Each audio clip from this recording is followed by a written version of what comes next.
Así, así queda el registro. Bueno, el martes próximo, la doctora Tosini va a comenzar con la unidad de procedimiento, la unidad 9, pero hoy con Luisina vamos a ir adelantando algunos temas de la unidad 9 que son los que no va a dar la doctora Tosini.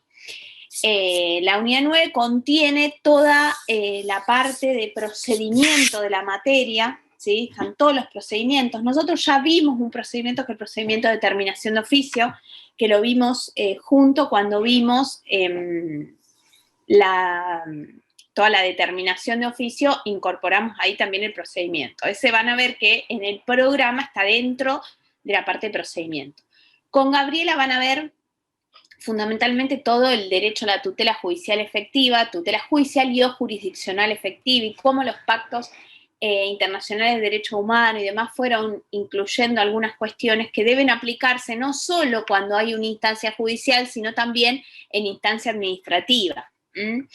Y también cómo todo ello se aplica de acuerdo a lo que venimos viendo las semanas anteriores de las infracciones, ¿sí? Y el derecho de defensa y todos los principios penales y de procedimiento penal que se aplican en la materia para respecto de las infracciones. Entonces, Luisina les va a hablar en un ratito del juicio de ejecución fiscal, además que es otro procedimiento, artículo 92 de la 11683, es otro procedimiento que nosotros tenemos incorporado.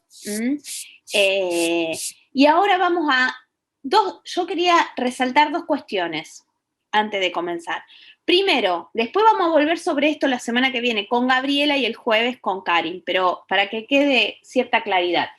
Nosotros tenemos una norma que es el artículo 76 de la ley 11683, que es como la clave fundamental en la cual, en la norma fundamental respecto al cual gira toda la cuestión de las vías recursivas, ¿sí?, que tenemos contempladas en la 11683. Si bien el procedimiento tributario es un procedimiento administrativo, y recuerden siempre que se aplica supletoriamente la ley de procedimiento administrativo, también tenemos que diferenciarnos en ese sentido, y todo lo que nosotros recurrimos, ¿sí?, en virtud del artículo 76 son actos administrativos. Entonces, lo que emite la administración, la FIP en nuestro caso, son actos administrativos que pueden ser de alcance individual o de alcance general, ¿sí? Los actos administrativos de alcance general lo vimos cuando vimos las facultades y funciones de la FIPS, el decreto de necesidad y urgencia 618, que nos decía que la administración puede dictar actos administrativos de alcance general, como que pueden ser resoluciones generales. Los actos administrativos de alcance general van a ver que alcanzan a todos el mundo de los contribuyentes o a un grupo importante, digamos, y las encontramos como resoluciones generales, interpretativas o reglamentarias. Las interpretativas tienen un procedimiento recursivo especial, reglado en el 618. Esto estoy repasando porque ya lo vimos. Las interpretativas, las reglamentarias no tienen un procedimiento reglado en este sentido. Lo que sí se aplica si los contribuyentes o un grupo o lo que fuere no están de acuerdo, pueden aplicar el procedimiento de la ley 19.549 para recurrir a alguno de esos actos administrativos de alcance general. Pero la administración también dicta actos administrativos de alcance individual, ¿sí?, que tienen que ver con derechos de los contribuyentes. ¿Cuál es el principal acto administrativo de alcance individual que dicta la administración? Que ya lo hablamos. La determinación de oficio. Exactamente. Es, digamos, el acto administrativo por excelencia, si se quiere. Dicta un montón de actos administrativos, pero es el característico de nuestra materia, que es el acto administrativo de determinación de oficio. Ese acto administrativo de determinación de oficio puede o no contener, ¿sí?, una aplicación de una sanción. Ahora vamos a ver el procedimiento sancionatorio. Puede o no. Si no contiene una aplicación de una sanción en esa instancia y luego, ¿sí?, la FIP quisiera aplicar una sanción, no podría, porque lo que establece el artículo 74 es que cuando una sanción está vinculada a una determinación de deuda, tiene que aplicarse en el mismo acto la determinación de oficio. Bien, entonces, ¿qué es lo que dice el artículo 76, que es el meollo de toda la cuestión procesal? Vamos a leerlo rápidamente. El 76 dice: contra las resoluciones que impongan sanciones, entonces, resolución que impone sanción, o determinen los tributos y accesorios en forma cierta o presuntiva, o se dicten en reclamos por repetición de tributos en los casos autorizados por el artículo 81, los infractores o responsables podrán interponer a su opción, dentro de los 15 días de notificado, los siguientes recursos. Entonces, los actos administrativos que impongan las resoluciones de AFIP, que impongan sanciones, que determinen la deuda, ¿sí?, o se dicten en reclamos por reacción de repetición, que ya vamos a ver, es otro procedimiento que vamos a ver en estos días, que está en el artículo 81, ¿sí? El contribuyente va a poder optar por dos recursos, ¿sí?, que son optativos y excluyentes, o sea, elijo uno, excluyo automáticamente el otro. Y tienen 15 días para interponer cualquiera de los dos. Y puede ser el recurso de reconsideración para ante el superior o el recurso de apelación ante el Tribunal Fiscal de la Nación, ¿sí? Si fuere competente. Después vamos a ver que el Tribunal Fiscal de la Nación tiene competencia no solo material, es decir, por los temas, la materia, sino cuantitativa. Cuando es menor a determinado monto, no es competente el Tribunal Fiscal, y entonces ahí la única opción que voy a tener es el recurso, ¿sí?, de reconsideración. Entonces, actos de determinación de oficio, actos de la AFIP que apliquen sanciones o reclamo de repetición, puede optar el contribuyente dentro de los 15 días, de notificada la resolución, tiene 15 días para optar por alguno de estos dos recursos: reconsideración ante el superior o recurso ante el Tribunal Fiscal si fuere competente. Y luego sigue y dice: el recurso del inciso A, que es reconsideración, se interpondrá ante la misma autoridad que dictó la resolución recurrida. Es decir, yo soy funcionario, dicto la resolución, se interpone ante el mismo que dicta la resolución, mediante presentación directa de escrito o por entrega al correo en carta certificada con aviso de retorno, y el recurso del inciso B se comunicará a ella por los mismos medios. Es decir, recurso de interposición se interpone ante el mismo que dictó el acto, aunque después lo eleve y lo resuelve el superior. Y si interpongo recurso ante el Tribunal Fiscal, también notifico, ¿sí?, a esa autoridad que dictó el acto de que interpuse este recurso de apelación. Y luego continúa: el recurso del inciso B, es decir, Tribunal Fiscal, no será procedente respecto de las liquidaciones de anticipos y otros pagos a cuentas, sus actualizaciones e intereses. Las liquidaciones de actualizaciones e intereses cuando simultáneamente no se discuta la procedencia del gravamen. Los actos que declaran la caducidad de planes de facilidad de pago y o liquidaciones efectuadas como consecuencia de dicha caducidad. Los actos que declaran y disponen la exclusión del régimen de monotributo. Los actos mediante los cuales se intima la devolución de reintegro efectuado en concepto de impuesto al valor agregado por operaciones de exportación. Las intimaciones cursadas de conformidad con lo previsto en el artículo 14 de esta ley. Esos son supuestos, todos los enumerados, son supuestos en realidad que no son determinación de oficio, sobre los cuales hubo mucha discusión jurisprudencial, sobre todo en el Tribunal Fiscal de la Nación, donde el tribunal decía: esto no es determinación de oficio, y si no es determinación de oficio, no es competencia, no entra por ninguno de estos dos artículos, de estos dos recursos, ¿sí? Entonces, yo voy a dejar planteada la cuestión para que ustedes, esto lo van a seguir viendo con Gabriela el martes y lo vamos a volver a ver con Karin el jueves, pero quiero dejar planteada la cuestión. lo que tienen que entender ustedes, cuando procede el recurso de la opción, digamos, entre reconsideración y apelación fiscal, apelación ante tribunal fiscal, es que tiene que haber una determinación de oficio. En la aplicación de sanciones es más sencillo, porque es una aplicación de una sanción, excepto clausura. Clausura nunca va al tribunal fiscal, tiene una vía recursiva, ahora lo vamos a charlar en unos minutos. Pero tiene que haber una determinación de oficio. Los supuestos enumerados en el último párrafo del artículo 76 son supuestos que jurisprudencialmente ya se había discutido y el tribunal fiscal en general, con algunas idas y vueltas, había dicho que no son supuestos, no son determinación de oficio. Por ende, no quedaban contemplados en el artículo 76. Todos estos supuestos que no son 76 que no son determinación de oficio, la opción que tiene el contribuyente si quiere recurrirlos es el artículo 74 del decreto reglamentario, ¿sí? Entonces, todo lo que no es determinación de oficio, el contribuyente lo puede recurrir por el artículo 74 del decreto reglamentario. El artículo 74 es un recurso de tipo residual, ¿sí?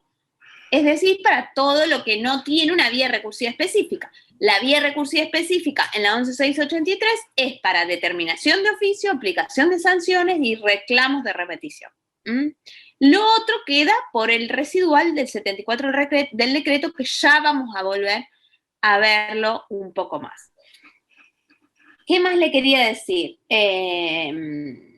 Bueno, el artículo 79, que las resoluciones quedan firmes si en los 15 días no se interpone recurso, es decir, la FIP dicta el acto de determinación de oficio y aplica una sanción. Si el contribuyente en 15 días no interpone recurso, quedan firmes. ¿Qué implica ello? ¿Cuál es la consecuencia? ¿Qué les parece? Que deriva en el tema del que va a hablar Luisina. Ejecuta. Exactamente. La FIP puede iniciar juicio de ejecución, ¿sí? Bueno, tanto el recurso de reconsideración como apelación ante el tribunal fiscal se conceden con efecto, tienen efecto suspensivo. ¿Por qué es muy importante esto? ¿Por qué? Porque tanto la determinación de oficio como la aplicación de una sanción van a contener una intimación al pago por el término de 15 días, ¿sí? Que son estos 15 días que decíamos recién, que si no se interpone recurso, quedan firmes. Entonces, tienen una intimación por el término de 15 días para pagar. Si interpongo el recurso dentro de esos 15 días, suspendo el acto administrativo. Entonces, la FIP no va a poder iniciar el juicio de ejecución durante esos 15 días. Si no interpongo, queda firme, puede iniciar el juicio de ejecución.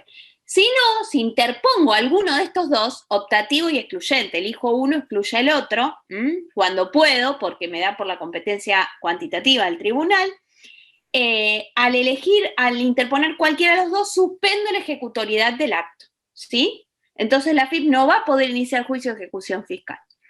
Esta es la gran diferencia con el 74 del decreto reglamentario que les dije recién del residual, que es recurso de reconsideración y o apelación ante el superior, ¿sí? Que no tiene efecto suspensivo. Y muchas veces esas resoluciones que no son determinación contienen una intimación de pago y este recurso no tiene efecto suspensivo. Ya lo vamos a ver bien en detenimiento, pero es para que entiendan el marco general, ¿sí? Procedimiento de determinación. La resolución como consecuencia de ese procedimiento, ¿cómo la puedo recurrir? Artículo 76, dos opciones: reconsideración o apelación ante el tribunal fiscal, ambos con efecto suspensivo. Bien, vamos a ver un poquito ahora el procedimiento sancionatorio, ¿sí? Vamos con el procedimiento sancionatorio general, que es lo que nos quedó cuando hablamos de infracciones. Se aplica a todas las infracciones que nosotros vimos desde el 38 hasta el 48, ¿sí? Acuérdense, 38, 38.1 o bis, 38.2 agregado a continuación, 39, 39.1, 45, 46, 46.1 y 48, ¿sí? El 47 no, porque son las presunciones de dolo. El 40 tampoco, porque es clausura y no se aplica, ¿sí? Después lo vemos, clausura. Bien, está regulado en el artículo 70 de la 11683, para quienes la tengan a mano. Primero y principal, ¿cómo se llama? El sumario administrativo. El procedimiento regulado por la 11683 para cumplir con los principios de tutela jurisdiccional efectiva, ¿sí? Y todos los principios penales y procesales penales aplicables en materia de infracciones, porque estamos en infracciones, ¿sí? El legislador incorpora el procedimiento sumario. ¿Qué quiere decir? Que la administración no aplica multas automáticas. ¿Se acuerdan que lo dije en clases? No puede. Si bien puede salir alguna intimación automática, si el contribuyente no cumple, tiene que llevar adelante el sumario, ¿sí? ¿Por qué? Porque son de naturaleza penal y hay que cumplir con el derecho de defensa del contribuyente. Entonces, el sumario administrativo que se inicia con una instrucción, ¿sí? Firmada obviamente por un funcionario de la FIP con competencia de juez administrativo. Competencia de juez administrativo, recuerden que lo vimos cuando vimos el decreto 618. Bien, entonces, es como una instrucción que hace la apertura del sumario, ¿qué es lo que es importante que contengan? Fíjense cómo dice el 70. Bueno, los hechos reprimidos con los artículos, bla, bla, bla, serán objeto en la oportunidad y forma en que cada caso se establece de un sumario administrativo, cuya instrucción deberá disponerse por resolución emanada de juez administrativo, en la que deberá constar claramente el acto y omisión que se atribuyen al presunto infractor, ¿sí? Como es una instrucción que va a hacer la apertura de un sumario, tiene que quedar claro de qué se tiene que defender el contribuyente. La administración le está imputando una sanción. Recuerden además que vimos que en muchos de estos casos se hace una inversión de la carga de la prueba. Bastante cuestionado porque son naturaleza penal, tienen naturaleza penal, pero admitido por la Corte. ¿Eso qué implica? Que es el contribuyente el que tiene que demostrar, el que tiene que probar que eso no es así. Entonces tiene que saber de qué tiene que defenderse. Por eso es muy importante que esté el acto, ¿sí? O hecho que se le atribuye al contribuyente. Se le notifica al infractor y el infractor tiene 15 días, prorrogables por única vez, para presentar el descargo y ofrecer las pruebas que considere que hagan a su derecho, ¿sí? Siempre por escrito. Todo esto es por escrito. El que se intentó que no sea así sea el de clausura, ahora lo vamos a ver. Vencido el plazo de 15 días, se aplican las normas del artículo 17. ¿Cuál era el 17? ¿Se acuerdan? ¿Se acuerdan cuál era? El artículo 17, ¿qué contiene? El procedimiento de determinación de oficio. Exactamente. Entonces, fíjense que el plazo es el mismo, 15 días, prorrogable por única vez, ¿sí? Y una vez que se le concluye el plazo de 15 días, se aplica el artículo, las normas procesales sería del artículo 17.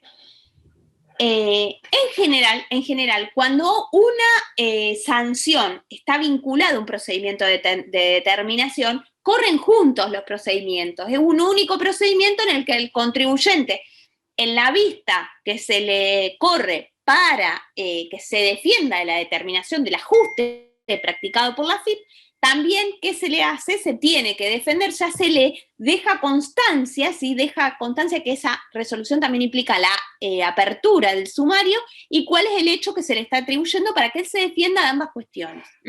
Y se da cumplimiento con lo que dice el 74. Vamos a leerlo una vez más.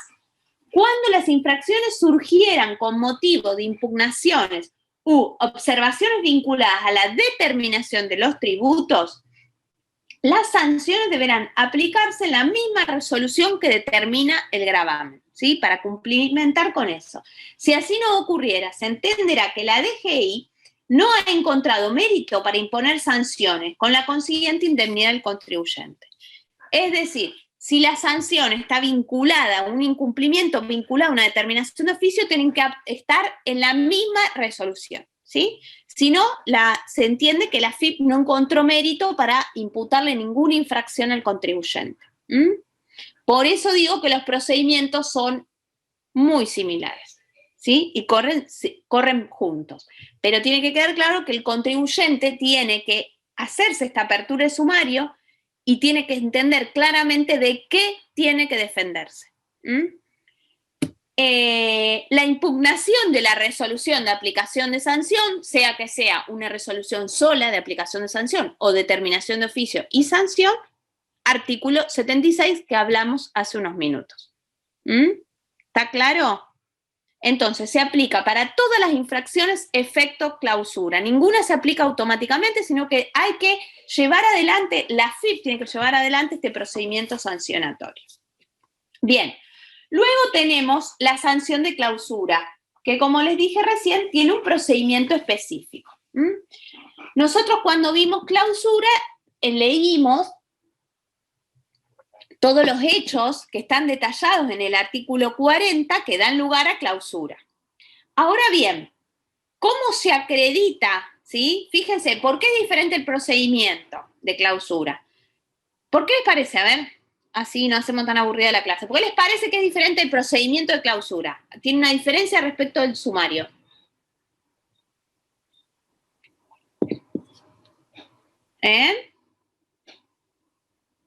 ¿Se acuerdan cuáles eran algunos de los hechos que dan lugar a clausura?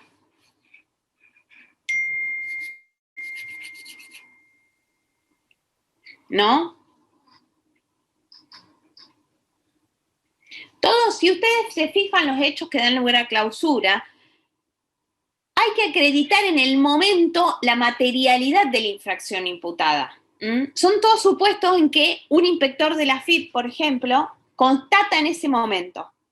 Entonces, para dejarlo sentado en ese momento la materialidad, es decir, que se cometió ese hecho, se trabaja con actas de comprobación, ¿sí? Entonces, el inspector está en el momento, deja sentado todo en un acta. El artículo 41 la llama acta de comprobación. Vamos a leerlo. Los hechos u omisiones que den lugar a la multa y clausura, y en su caso la suspensión en la matrícula, licencia del registro habilitante, que se refiere el último párrafo al artículo 40, deberán ser objetos de un acta de comprobación. ¿Por qué comprobación? Porque el funcionario está ahí y comprueba que ese hecho se está dando. Lo deja sentado en un acta, en la cual los funcionarios fiscales dejarán constancia de todas las circunstancias relativas a los mismos, las que desee incorporar el interesado a su prueba y a su encuadramiento legal, conteniendo además una citación para que el responsable, munido de las pruebas de que intente valerse, comparezca a una audiencia para su defensa, que se fijará para una fecha no anterior a los 5 días ni superior a los 15.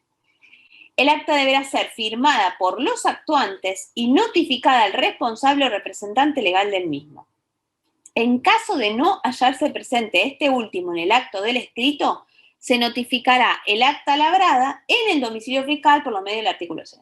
El juez administrativo se pronunciará una vez terminada la audiencia o en un plazo no mayor a los 2 días. Entonces, el funcionario, supongamos, está en el local y constata ver alguno de los hechos. No emitir factura o comprobante equivalente. Constata que el contribuyente no está emitiendo la factura o comprobante equivalente. ¿Sí? Lo constata en ese momento. ¿Qué hace? Tiene que dejar constancia de la situación en lo que se llama acta de comprobación. Donde va, que esta acta va a ser, primero que dan fe porque son instrumentos públicos, digamos, firmados por un funcionario público, pero es donde se va a dejar acreditada la materialidad de que ese hecho aconteció ante los ojos de este funcionario. ¿Qué es importante? Tiene que cumplir con los principios penales y procesales penales, es decir, tiene que quedar claramente detallado cuál es el hecho, ¿sí?, que se le atribuye a este supuesto infractor y el encuadramiento legal. ¿Por qué? Es decir, las circunstancias que dan lugar a la sanción, que puede ser el hecho, la omisión, y también circunstancias que pueda querer incorporar el contribuyente en ese momento, ¿sí? Tiene que quedar claro cuál es el encuadramiento legal, a ver si es el artículo 40 en el inciso A y este es el hecho en concreto que sucedió ante los ojos de este funcionario. Bien, todo eso detallado en esta acta. Y tiene que haber una citación a audiencia al contribuyente dentro de los 5, ¿sí?, y los 15 días. entre los 5 y los 15 días. Es decir, la audiencia no va a ser antes de los 5 ni más allá de los 15 días. Se buscaba que el procedimiento de clausura sea un procedimiento verbal y rápido. Hoy en los hechos no es así, porque si bien las fechas de audiencia se fijan entre los 5 y los 15, el descargo que hace el contribuyente, porque en esa audiencia supuestamente hace el descargo el contribuyente y se defiende y presenta las pruebas que hacen a su derecho. Hoy eso se hace todo escrito, no es verbal y demora luego el juez en emitir la resolución. Obviamente como acta tiene que estar firmada no solo por el inspector, sino también por quien esté responsable del lugar en ese momento, que puede ser el contribuyente o algún representante, ¿sí? Supuestamente el juez administrativo, bueno, el contribuyente en ese plazo presenta el descargo y las pruebas que hacen a su derecho, y el contribuyente y el juez administrativo tendría 2 días luego de la audiencia para dictar resolución, lo cual no sucede. Recuerden que la clausura podía ser de 2 a 6 días y solo iba a poder ser multa y clausura en el último supuesto, que tiene que ver con tener empleados sin registrar. Los demás es solo multa. Bien, tengo la resolución. ¿Cómo la puedo recurrir? ¿La recurro por el artículo 76? Lo leímos hace un minuto. ¿Qué dice? ¿La clausura está incluida en el artículo 76? No. No. Muy bien, no.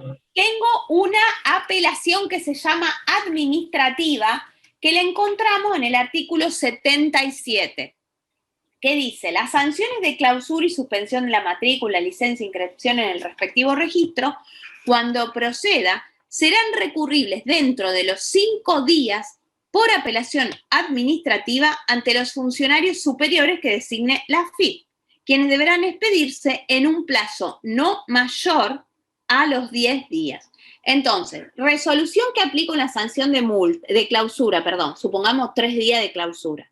¿Cómo la recurro? ¿Por el 76? No. Tengo un recurso de apelación administrativo contenido en el artículo 77, que tengo 5 días para interponerlo desde notificada la resolución, ¿sí? Y la resuelve el superior, el funcionario superior. Por eso se llama apelación, porque resuelve el superior. Si no, sería una reconsideración, si es el mismo funcionario el que resuelve. En este caso es apelación. Bien, tiene el funcionario 10 días para resolver. Supongamos que confirma la resolución. ¿Qué puedo hacer? Tengo un recurso ante la justicia. Esa apelación administrativa cierra la instancia administrativa. Dice el segundo párrafo del 77. La resolución a que se refiere el párrafo anterior será recurrible por recurso de apelación ante los juzgados en lo penal económico en la Ciudad de Buenos Aires y los federales en el resto de la República. El escrito del recurso deberá ser interpuesto y fundado en sede administrativa dentro de los 5 días de notificada la resolución del recurso de apelación. Verificado el cumplimiento de los requisitos formales, dentro de las 24 horas de formulada la apelación, deberán elevarse las piezas pertinentes al juez competente con arreglo a las previsiones del Código Procesal Penal de la Nación, que será de aplicación subsidiaria en tanto no se oponga a esta ley. La decisión del juez será apelable. Los recursos previstos en este artículo serán concedidos al solo efecto suspensivo. Varias cuestiones. Entonces, resuelta la apelación administrativa, se cierra la instancia administrativa y voy a interponer un recurso de apelación ante la justicia, que en nuestra provincia sería ante la justicia federal con competencia penal, ¿sí? Acá no vamos a civil, ¿sí? Sino penal.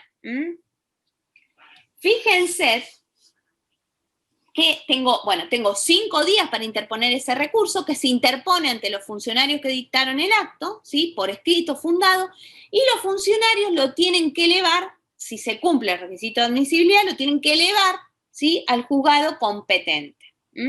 Que va a ser, y de ahí en más, se aplica el Código Procesal Penal de la Nación, de forma supletoria.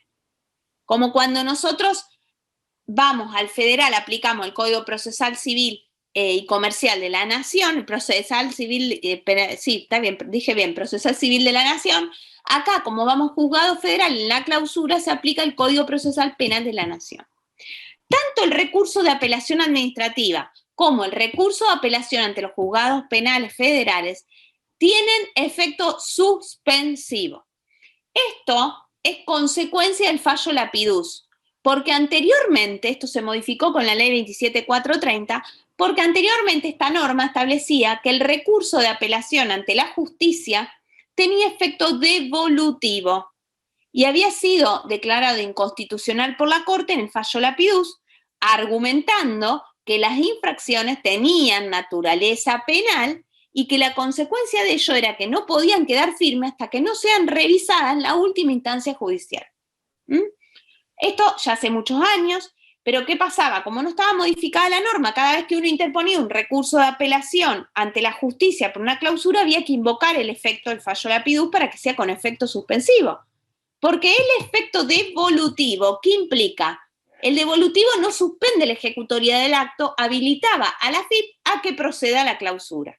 ¿Sí? Y eso es un muy grave perjuicio para los contribuyentes, siendo una sanción de naturaleza penal y que no estaba ratificada por la instancia judicial, que es lo que el requisito establecido por la Corte.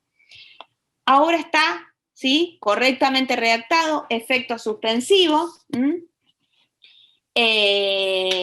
Bueno, y luego aplico el Código Procesal Penal de la Nación. Y obviamente después eso juega como primera instancia, puede ir a Cámara de Apelaciones, Casación y la Corte, ¿sí? Todo el procedimiento judicial que ustedes ya conocen.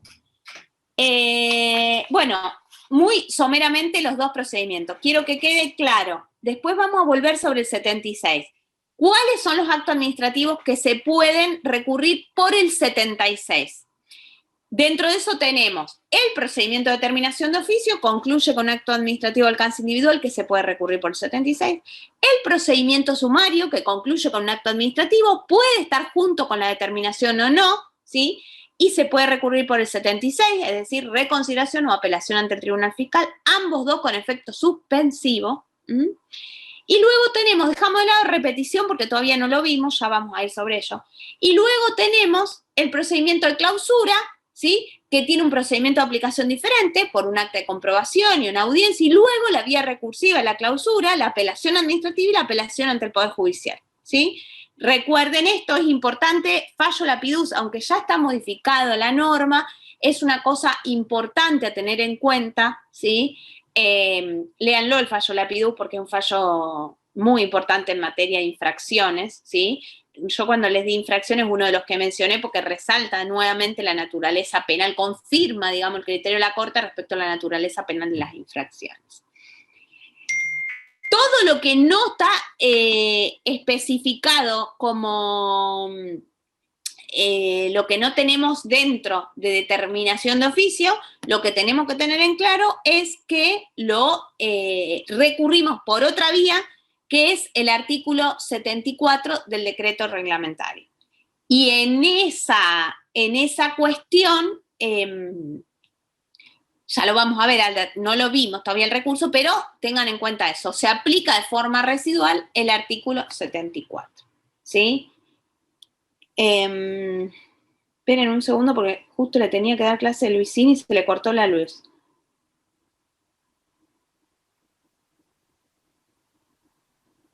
A ver si tuvimos un problema técnico, digamos. Que viene muy relacionado con lo que venía hablando Marga recién.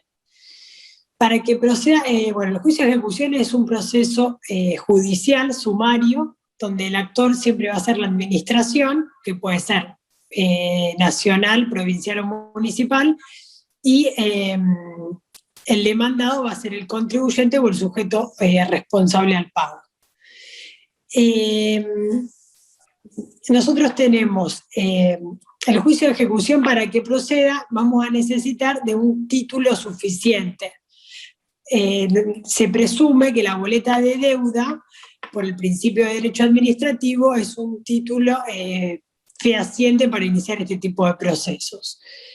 El juicio de ejecución está regulado en el artículo 92 de la ley, no sé si la tienen ahí, lo vamos a ir leyendo, pero el juicio procede para el cobro judicial de tributos, pagos a cuenta, anticipos, accesorios, actualizaciones, multa ejecutoria de intereses. Bueno, lo que veníamos, ¿cuándo podemos realizar un juicio ejecutivo? Va a depender de dónde surge esa boleta de deuda. Puede surgir de que haya una sentencia firme que regula un tributo, un accesorio, entonces la administración libera una boleta de deuda, o porque la misma administración establece un tributo y se libra la boleta de deuda y no se paga. O si bien puede ser que el contribuyente presente la declaración jurada, por ejemplo en el caso de impuesto a las ganancias, se presenta la declaración jurada, pero el vencimiento no se paga. Entonces ya queda expedita la vía judicial para hacerse de ese crédito. Las características de este juicio, bueno, es que como dijimos es sumario, nosotros no vamos en el juicio a cuestionar sobre las cuestiones de fondo, sino solamente sobre la deuda. Por eso se le acotan al demandado las excepciones, pero vamos a ver el proceso en sí. Entonces, la administración con esa boleta de deuda va a iniciar el juicio, presenta la demanda. Con la presentación de la demanda, bueno, establece por qué concepto va a ser, a ver si lo puedo ampliar, ahí está. Bueno, con la presentación se interpone la demanda, con la presentación del representante del fisco, el juez competente, si estamos hablando de tributos nacionales, va a ser el juez federal, en el caso de Rosario tenemos el juzgado federal, si va a ser a nivel provincial, que después vamos a tratar de llegar a ver el proceso de la provincia de Santa Fe, va a ser el juez de distrito o de circuito dependiendo del monto, y si no puede ser a nivel municipal. Entonces la presentación se presenta la demanda ante el juez competente, que va a ser el domicilio del demandado, informando los datos que surjan de esta boleta de deuda. A nivel nacional lo establece la ley qué requisitos se necesitan en la boleta de deuda, pero doctrinariamente se entiende que tiene que estar identificado el contribuyente, el tributo o el accesorio, lo que se pretenda cobrar.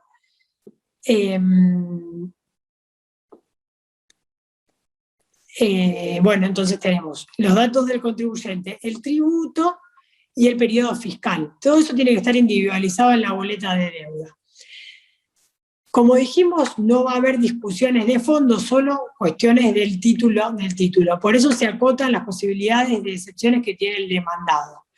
Entonces, el representante del fisco está facultado para librar el mandamiento de intimación al pago, y en ese se manda una copia de la demanda y una copia de la boleta de deuda, y se establece el monto. Al monto se le suma un 15% para responder por intereses y costas. Entonces, el demandado tiene dos opciones: contesta o no. Una vez que queda intimado, está citado en pago. O sea que si posteriormente a esta citación el demandado paga, no se le va a poder, no se va a poder dar por, o sea, lo que puede hacer la administración es decir, bueno, se toma cuenta ese pago, si está satisfecha la prestación, se va a archivar la causa, pero si no, el juicio procede. Las excepciones que tiene los demandados son el pago total documentado, o sea que vaya el contribuyente y diga, yo pagué, y presente la boleta efectiva, o sea, presente un documento que efectivamente está cancelada en la totalidad de esa deuda. Tiene que ser total, no puede ser que se pagó una parte, o por ejemplo se pagó el tributo pero no los accesorios. Tiene que estar totalmente saldada la deuda. Puede ser una espera documentada, que es el caso, por ejemplo, se da mucho en el caso de las moratorias, donde el contribuyente acuerda con la administración un plan de pago, entonces si no cayó ese plan de pago, no procedería la ejecución. Lo que sí puede pasar es que se haya pagado cierta cantidad de cuotas del plan de pago, luego no se siguió abonando, entonces ese plan se da por caído, entonces ahí la administración tiene la facultad de librar boleta de deuda e iniciar el juicio. Por prescripción, obviamente, por inhabilidad de título, eso es lo que yo venía diciendo. Lo único que se va a poder discutir en este tipo de juicio sumario es si surge, por ejemplo, que de la boleta de deuda no esté individualizado el tributo a pagarse o no coincida los datos del contribuyente con los que están estipulados, los que están detallados en la boleta de deuda. Ha pasado, yo vi casos, por ejemplo, de que procede el juicio de ejecución, o sea, se acepta la excepción, cuando, por ejemplo, se confunde, hay homónimos en el nombre, entonces se intima mal al contribuyente. Por ejemplo, en vez de intimar a María García de Quit 20.000.000, se intima a otra del mismo nombre, pero con otro quit. Entonces, en ese caso sí se da una inhabilidad de título porque está mal individualizado el contribuyente. La Corte la jurisprudencia ha aceptado en ciertos casos el tema de inhabilidad de título. Yo creo que lo menciono en uno de una municipalidad, porque no está individualizado el tema de los contribuyentes o del tributo que se pretende cobrar. Solo en esos casos se da. Después, bueno, obviamente, los que venimos hablando, pero como vemos, lo que yo quiero dejar en claro es que las excepciones son estas que lo establece la ley, y solo se podrían mencionar excepciones del proceso, por ejemplo, en caso de que haya una incompetencia, una litispendencia o una falta de legitimación, que esas son las típicas del proceso. Pero en cuanto a las que establece la ley, son solo estas 4 y no cabrían otras. Bueno, si se interpone... Luis, sí, lo que te quería agregar es que el artículo 92 no establece los requisitos de la boleta de deuda. Sí, eso yo lo dije. Bueno. Pero en el código fiscal de la provincia sí se establecen los requisitos de la boleta. Exacto. Después lo vamos a ver. ¿Este PowerPoint está colgado, Marga? Bueno, porque el PowerPoint van a ver que tienen todas las etapas del proceso, e incluso está la parte de la provincia de Santa Fe, así que si no lo llegamos a dar, quédense tranquilos que está ahí. Bueno, puede ser que el contribuyente interponga excepciones, bueno, si se interponen excepciones, se corre traslado, se notifica por cédula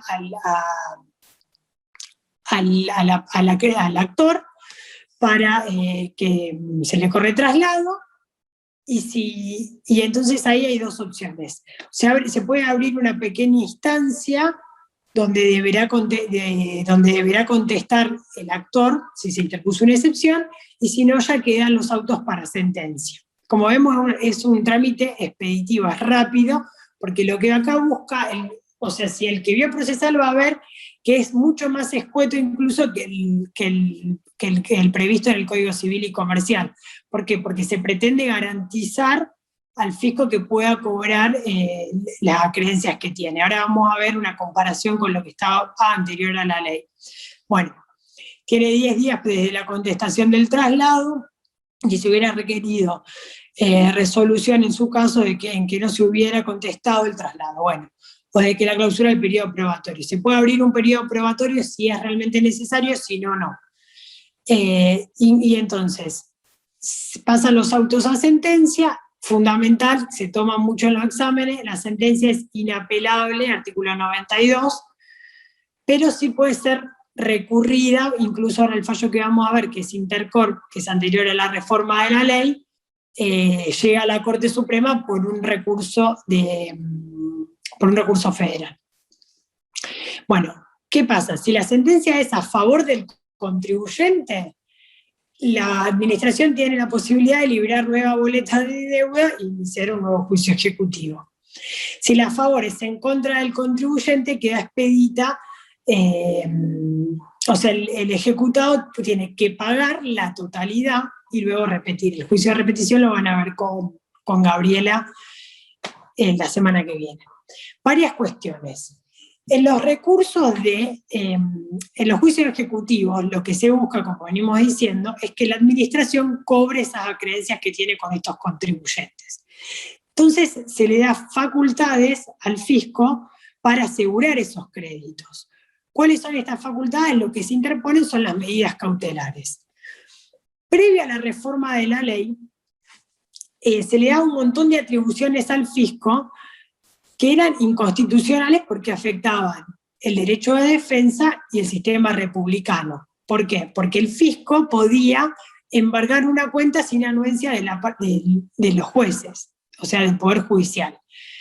Con la reforma de la ley se busca suplir esto, que ya la Corte había declarado inconstitucional en el 2010 en el fallo Intercor, y establece que con la presentación de la demanda, la administración deberá solicitar estas medidas cautelares, que generalmente son embargos de cuentas bancarias, o puede ser una inhabilitación, pero lo que se busca es que el juez, cuando se interpone la demanda, se pida estas medidas que se pretenden tomar. Una vez que el juez las habilita, la administración puede solicitar, o sea, pueden notificar la interposición de estas medidas cautelares. Generalmente se hace por un representante ad hoc que está destinado para ese efecto para realizar estas notificaciones, y lo que establece la nueva ley es que en el momento, una vez que se autoriza a la administración a realizar estas medidas, tendrá luego 5 días desde que la pretensión fue satisfecha en su totalidad. O sea, yo embargo una cuenta, cobro de ese mismo embargo, dentro de los 5 días que se realizó el pago, tengo que levantar el embargo, por ejemplo. Eso es para que sea más expeditivo y no se tenga que solicitar el levantamiento del embargo. Esto está regulado en la ley, bueno, en el artículo 92. A ver si me faltó algo. Bueno, en caso de que se pretenda un allanamiento o un allanamiento, ahí se va a necesitar orden judicial, antes no era así.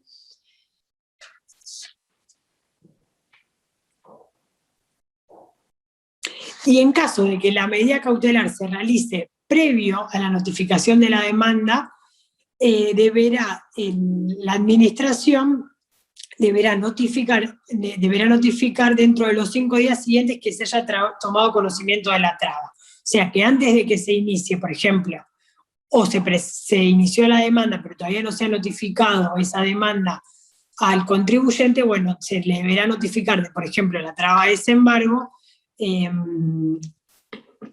desde que se tomó conocimiento dentro de los 5 días. Eso por un lado. Pues la ley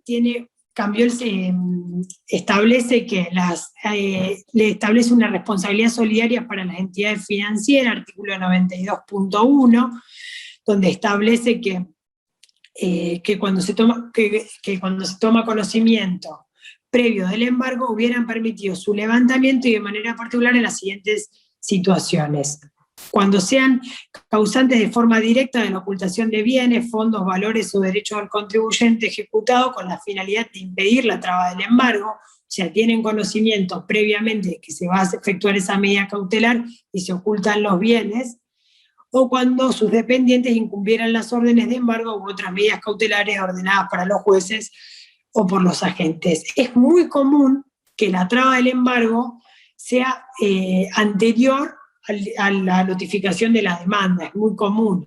Entonces, por eso se estableció, que la reforma establece que se debe notificar al contribuyente. Lo que pasaba antes de la reforma es que vos ibas a hacer un pago con tu cuenta bancaria y estabas embargado. Por eso, con esto se busca, porque hay una discusión doctrinaria que dice que en realidad no debería tenerse que debería ser lo más expeditivo posible este juicio, porque hay que resguardar la hacienda pública y la administración tiene que recaudar eso que se le debe, o tiene una preferencia, o sea, tiene que recaudar esa creencia que tiene. El problema es que con esto se estaba vulnerando el derecho de defensa, que hoy es indiscutible porque inclusive está previsto en los tratados internacionales. Entonces, con este tipo de juicio, se viola, dice mucho de la doctrina, dice que se viola el debido proceso, la doble instancia judicial, pero bueno, no se podrá continuar, porque al no discutirse el fondo del asunto, tendríamos después que iniciar un juicio ordinario para ver si estaba bien esa boleta de deuda o ese crédito que se pretendió cobrar. No se va a poder discutir en este tipo de juicios.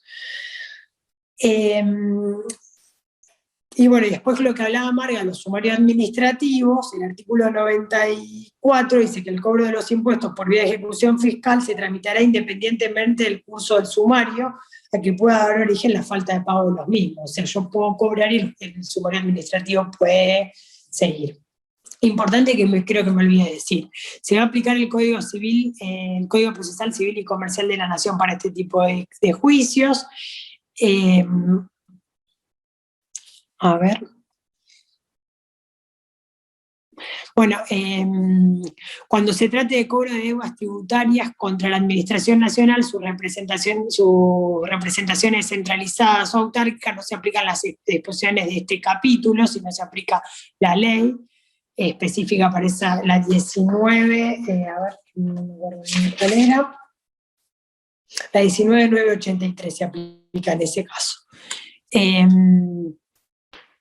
Bueno, interpuesta la demanda de ejecución fiscal, se interrumpe la prescripción según lo dispuesto en los artículos 67, inciso C y 68, inciso B de la ley. Bueno, y desde la interposición de la demanda de ejecución se devengará un interés punitorio.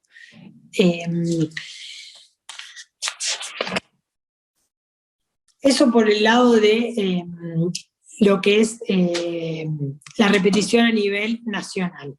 Lo que en cuanto al Código Fiscal de la provincia de Santa Fe, lo establece los artículos 127 al 148 del Código Fiscal y procede contra los impuestos, tasas y contribuciones con sus accesorios y multas. El artículo 128 establece que la AFIP promoverá demanda de ejecución una vez vencidos los plazos generales y que se producen de forma automática. No es necesario una intimación o requerimiento extrajudicial previo. O sea, por ejemplo, vamos al caso de impuesto inmobiliario, que es de liquidación por parte de la administración. La administración, yo no pago el impuesto y vencido el plazo que automáticamente se puede iniciar el juicio de ejecución. El juicio de ejecución, como decíamos al principio, en la boleta de deuda, para iniciar este tipo de procesos, es el Código Fiscal establece los requisitos que tiene que tener esta boleta para que se tome como título suficiente. Sería el lugar y fecha de emisión, nombre del obligado, indicación precisa del concepto de importe de crédito, especificación del tributo y ejercicio fiscal correspondiente. Nombre y firma del funcionario que la emite o constancia de emisión del Centro de Cómputo de la Provincia de Santa Fe conforme a reglamentación. En el caso, como decíamos, a nivel nacional no se establecen los requisitos, pero bueno, tiene que estar identificado obviamente los sujetos de la obligación y lo que se pretende cobrar. Y en general también lo que tiene que estar especificado en los títulos ejecutivos, sobre todo a nivel nacional, cuáles, recuerden, si procede de una determinación de oficio o cómo, si digamos, si esa boleta de deuda es consecuencia de un procedimiento de determinación de oficio o no. Sí, o de autodeterminación. Y acuérdense además también que en los pagos de anticipo, que algo hablamos hace algunas semanas atrás, también habilita la ejecución, entonces bueno, ahí es directo, pues no hay una determinación de oficio. Bueno, distintos supuestos, que en general la boleta de deuda lo tiene que contener de dónde procede, ¿no es cierto? Sí. Pásame, Marga. Bueno, yo acá puse los artículos porque en realidad el capítulo que habla de juicio de ejecución fiscal es bastante claro. Recuerden, como les dije al principio, que acá irían a los juzgados provinciales, que va a depender del monto, que sería el circuito distrito, que serán competentes los jueces de primera instancia de distrito, los civil y comercial, y los de primera instancia de circuito, conforme a lo dispuesto en la Ley Orgánica del Poder Judicial.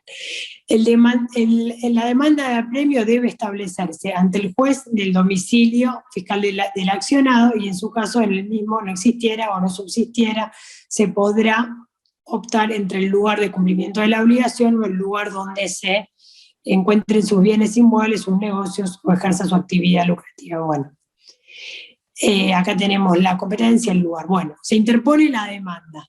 Si el juez considera que el título cumple con los requisitos formales que están previstos incluso en el Código Fiscal, se librará un mandamiento de intimación de pago y un embargo por el capital reclamado con más los intereses y costas que se estimen provisoriamente. Recordemos que a nivel nacional se establece el 15% más y acá es según la estimación del juez. El demandado deberá en el término de 10 días si tuviera domicilio en el lugar de juicio o 20 si lo tuviera fuera de él para oponer excepciones, para oponer las excepciones. Las excepciones también están establecidas en el Código Fiscal y son incompetencia, falta de personalidad del actor o de personalidad de su procurador, defecto legal en el modo de proponer la demanda, inhabilidad de títulos ejecutivos por sus formas extrínsecas únicamente, eso es igual que a nivel nacional, prescripción, pago documentado, convenio de pago vigente, excepciones del tributo fundado en la ley o la ley, procedencia de recursos con suspensión de pago, litispendencia, cosa juzgada. Me olvidé decirles, perdón la mezcla, pero estoy muy desorganizada porque estoy sin la computadora, es que no se puede oponer como excepción a nivel nacional la nulidad de la sentencia del TFN. Está expresamente previsto en el artículo 92. Después si tenemos un ratito de tiempo lo leemos bien, así no quedan dudas. Bueno, si el demandado pone excepciones, se corre traslado a la actora por 8 días, o sea, a la administración. Contestado el traslado, el juez fijará una audiencia dentro de los 10 días para que tenga lugar la recepción de las pruebas. Se llama audiencia y quedan los autos para sentencia.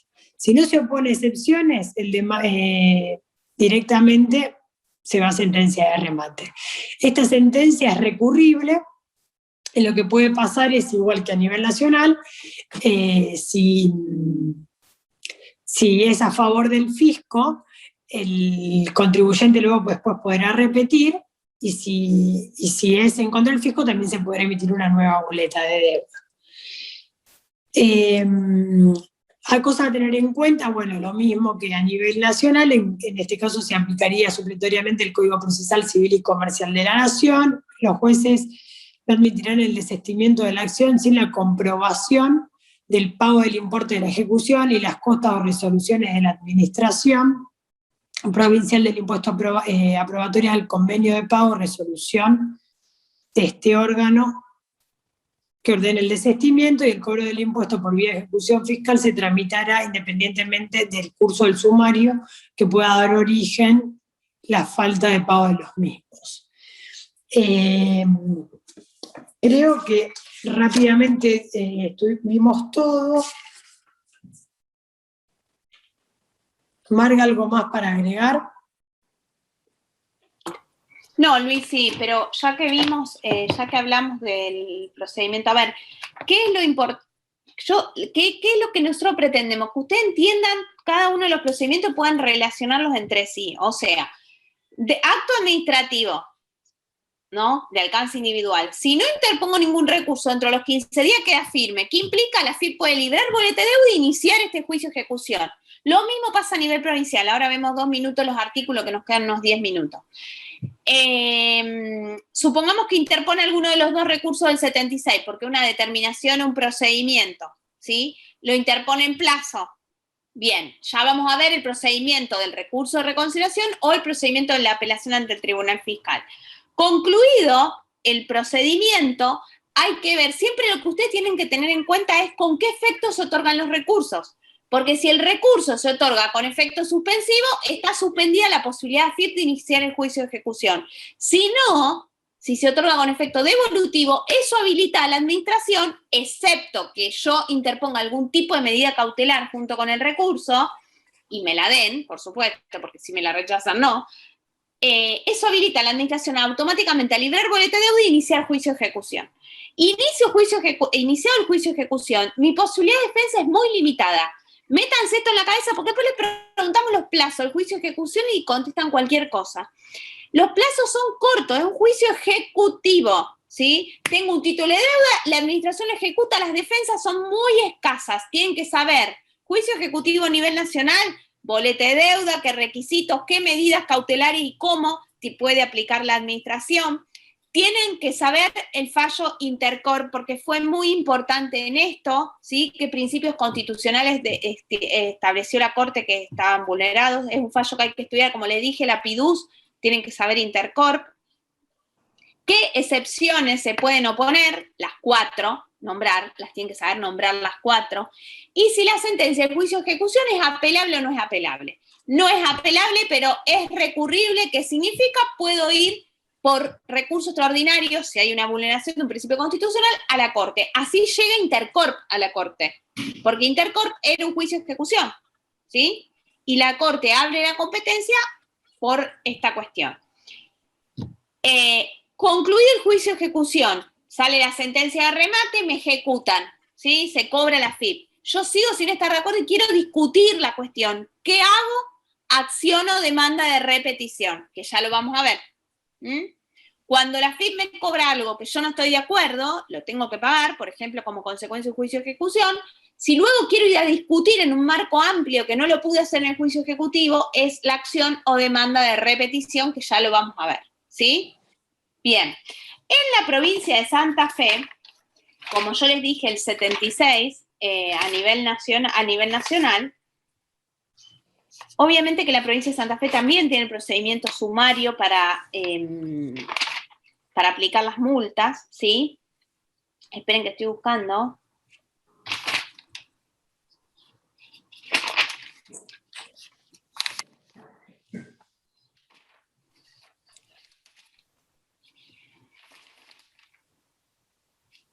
Acá. El artículo 119 dice, contra las determinaciones de la API 119 del Código Fiscal Provincial, a manera del 76 que hablamos de la Nación, contra las determinaciones de API y las resoluciones que impongan multas por infracciones o defraudaciones, así como las derivadas de verificación que rectifiquen declaraciones juradas o establezcan obligaciones imposibles. Y en general, contra cualquier resolución que afecte derechos o intereses de los contribuyentes o responsables, fíjense la diferencia, estos podrán interponer recurso de reconsideración o revocatoria personalmente o por correo mediante carta certificada con recibo dentro de los 15 días. O sea, contra los actos que son determinación por parte del API o que aplican alguna sanción o cualquier acto que afecte derecho al contribuyente, es mucho más amplio este 119, los contribuyentes podrán interponer recurso de reconsideración, ¿sí? Dentro de los 15 días. Artículo 119. Bueno, con el recurso deberán expresarse todos los argumentos contra la determinación o resolución impugnada, acompañarse u ofrecerse las pruebas que hacen a su derecho, siempre que estén... Bien, ahora, supongamos que la administración rechaza el recurso de reconsideración. Lo que le queda al contribuyente es un recurso de apelación, ¿sí? Pero para el recurso de apelación, fíjense, 120. La resolución de la API recaída sobre el recurso de revocatorio o reconsideración quedará firme a los 15 días de notificado el contribuyente o responsable, salvo que dentro de este término los mismos interpongan recurso de apelación para ante el Poder Ejecutivo. Juntamente con la interposición del recurso de apelación, el contribuyente o responsable deberá justificar el pago de los impuestos, tasas o contribuciones que cuestione. Cuando en la apelación interpuesta la resolución definitiva confirme la determinación cuestionada, los intereses se computarán. Entonces, recurso de reconsideración sí se otorga con efecto de suspensivo a nivel provincial. Contra ese recurso, si confirma la resolución y no estoy de acuerdo, puedo interponer recurso de apelación ante el Poder Ejecutivo. Este recurso de apelación, tiene como requisito acreditar el pago del impuesto, estando en sede administrativa. Esto es el solvet repete, ¿sí? Es decir, pago y luego tengo que repetir, si se acuerdan de eso. Esto sí es solvet repete porque estoy aún dentro de la propia administración y es un requisito de admisibilidad del recurso de apelación. No es que se otorga con efecto devolutivo, ¿sí? Sino que como requisito de admisibilidad, interpuesto el recurso de apelación ante la misma API, y el API lo eleva al Ejecutivo, pero si yo no cumplí con este requisito de admisibilidad, que es el pago, el API no lo eleva al Ejecutivo y rechaza el recurso de apelación. Ante ese supuesto, lo que le queda al contribuyente es un recurso de queja dentro de los 5 días ante el gobernador. Y ahí el API eleva y resuelve el gobernador. Eso agota la instancia administrativa, ¿sí? Y lo que me queda es el recurso contencioso administrativo ante la Cámara en lo contencioso administrativo provincial, ¿sí? Ahí ya voy a la justicia y ahí también se requiere el pago, ¿sí? Para el recurso judicial. No aplica las multas. ¿Por qué no aplica las multas o las infracciones? Por la naturaleza penal. Esto es a los efectos de los impuestos, ¿sí? Ya vamos a ver un poco más lo del solvet repete. No fue declarado inconstitucional por la Corte, ¿sí? Por más que se argumentó en el fallo microómnibus Barraca la cuestión vinculada con el derecho de defensa y de poder acceder a la justicia, digamos, que no impide el acceso a la justicia. Tanto la Corte, y hay fallos similares de nuestra Corte provincial o de la Cámara Contencioso Provincial, siempre que el contribuyente pueda ejercer el derecho de defensa, ¿sí? Pueda defenderse, no se considera inconstitucional. Ha aminorado el pago del solve en algunos supuestos la Corte, cuando, por ejemplo, sobre todo acá en Santa Fe, cuando se trata de una entidad deportiva sin fines de lucro, ¿sí? O, obviamente, cuando el contribuyente demuestra que pagar el monto que se le está requiriendo implica cercenar el derecho de acceso a la justicia. En esos casos, ha posibilitado la discusión del fondo de la cuestión sin el pago. En otras veces lo que ha hecho es otorgarle planes de pago para que pueda pagar y discutir la cuestión de fondo. ¿Queda más o menos claro, en pocas palabras, cómo es el procedimiento provincial diferente del nacional? Igual el nacional vamos a terminar de verlo la semana que viene, ¿sí? Lo que es reconsideración y apelación ante el Tribunal Fiscal y cómo continúa esas cuestiones. Pero la diferencia fundamental es que nosotros, en la Administración Provincial de Impuestos, tenemos dentro de la instancia administrativa el pago del tributo como un requisito de admisibilidad del recurso. Distinto a lo que sucede a nivel nacional, que lo que tenemos es que algunos recursos se pueden otorgar con efecto devolutivo, es decir, que no suspenden la ejecutoriedad, pero no es un requisito de admisibilidad. ¿Está claro? Esa es la principal cuestión que se le cuestiona, digamos, y que está contenido en el artículo 120 del Código Fiscal de la provincia de Santa Fe. Bueno, si no hay más nada, no sé si queda alguna duda.